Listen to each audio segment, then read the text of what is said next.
Some very random notes on Star Trek the Motion Picture. Star Trek the Motion Picture attempted to get away from Star Wars. It attempted to draw more on 2001: A Space Odyssey.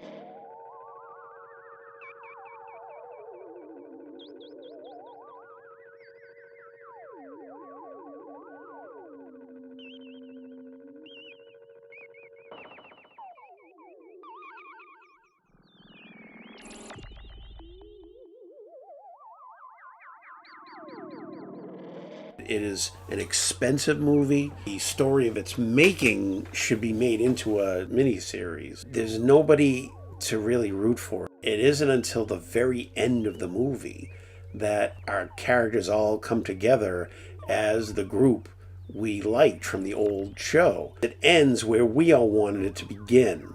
It refuses to give us what we want. It's got very spectacular special effects, but until the CGI repair jobs that have been done on it over the past 20 years, the effects aren't very good. You can see a lot of matte lines. There's a lot of shit going on.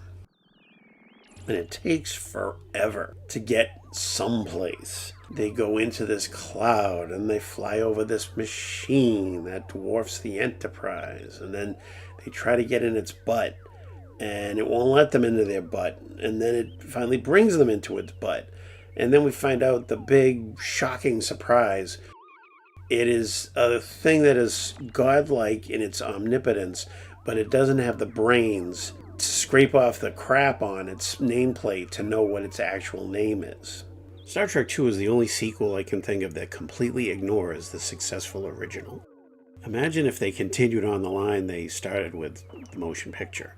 We first see Spock on his Vulcan mission quest. Then he's kind of a stiff.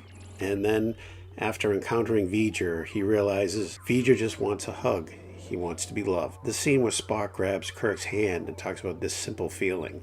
Why aren't we in tears of joy at this breakthrough? Because Spock has had some kind of Vulcan stick up his ass the whole movie.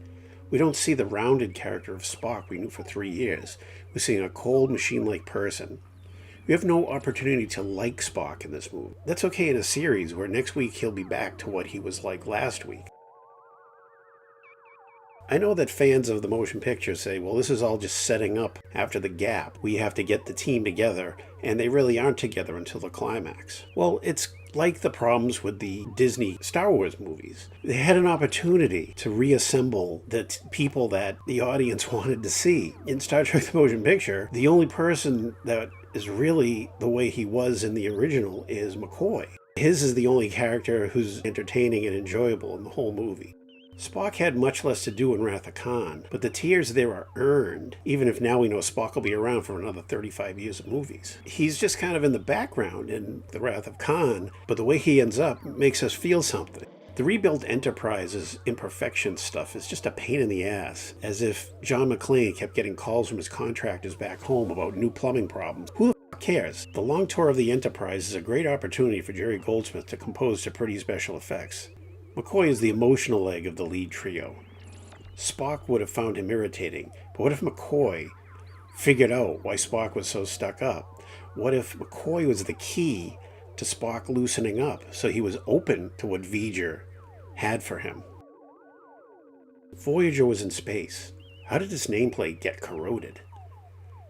The long, loving scene of Kirk in a shuttle flying around while he looks at his true love, a machine, the Enterprise, is similar to the long scenes of the Enterprise flying over V'Ger. Some weird comment on captains who love their ship.